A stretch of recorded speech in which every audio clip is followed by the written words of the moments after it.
Rise and shine. Alright.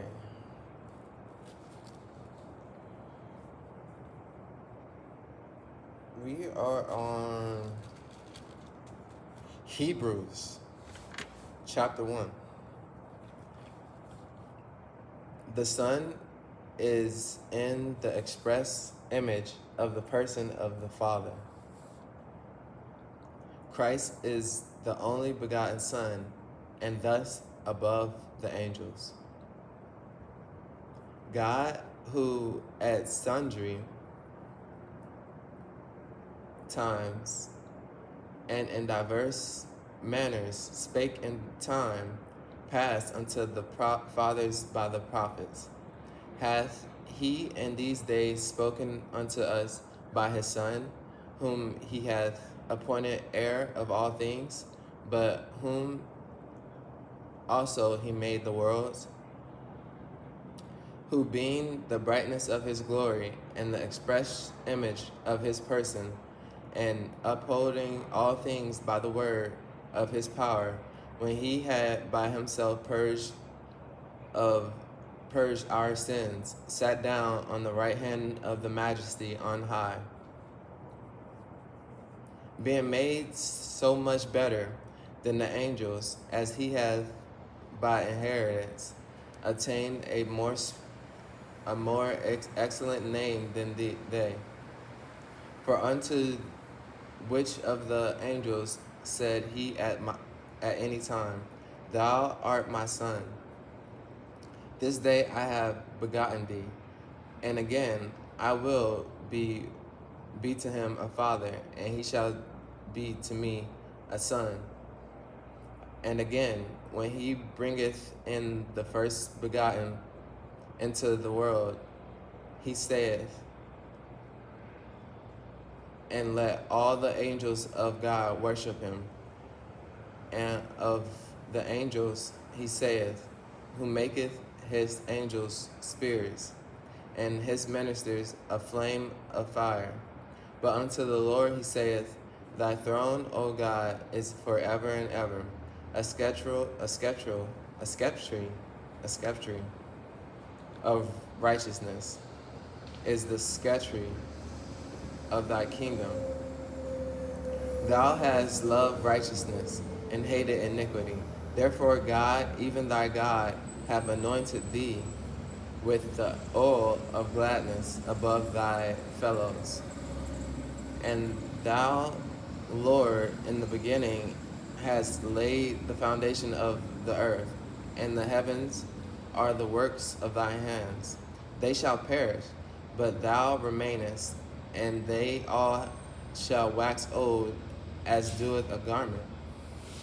And as a vesture shall thou fold them up, and they shall be changed, but thou art the same, and thy years shall not fail. But to which of the angels said he at any time, Sit on my right hand, until I make thine enemies thy footstool? And are they not all ministering spirits sent forth to minister for them who shall be heirs of salvation, subject to the world to come, whereof we speak? But one in a certain place testified, saying, What is man, that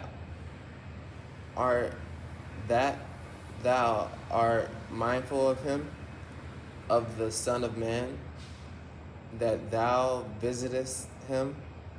Thou madest him a little lower than the angels. Thou crownedest him with glory and honor, and didst set him over the works of thy hands. Thou hast put all things in subjection under his feet.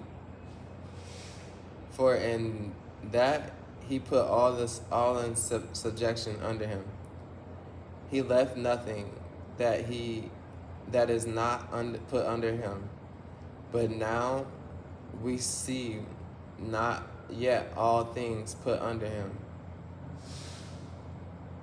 But we see Jesus, who was made a little lower than the angels for the suffering of death, crowneth with glory and honor, that he by the grace of God should taste death for every man. For it became him, for whom are all things, and by whom are all things, and bringing many sons unto glory, to make the captain of their salvation perfect through sufferings. For both he that sanctifieth and they who are sanctified are all of one.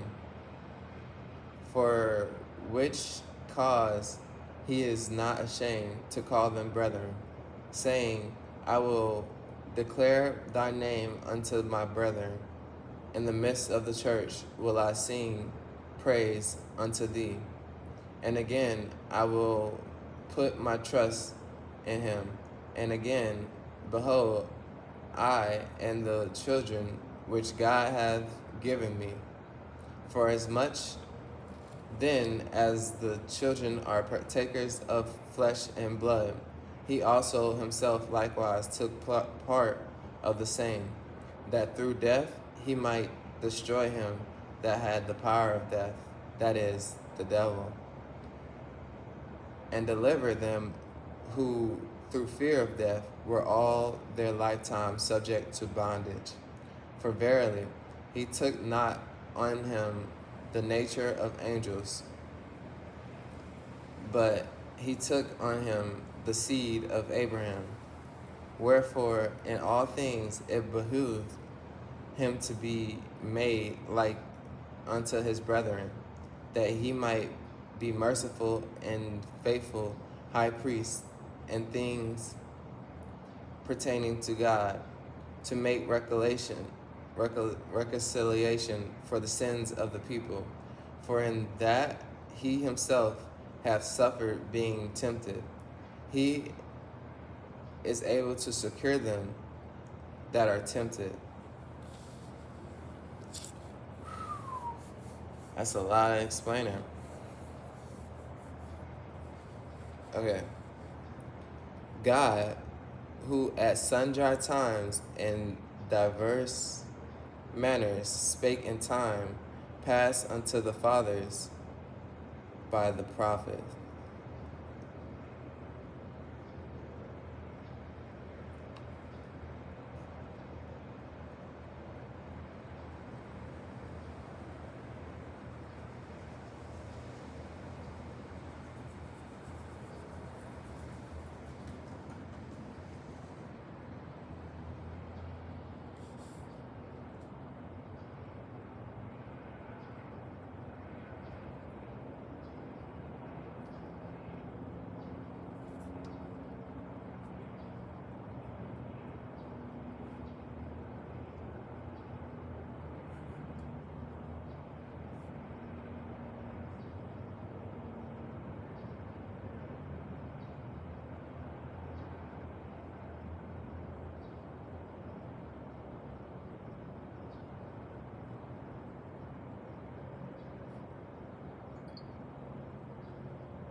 We're gonna make this another video.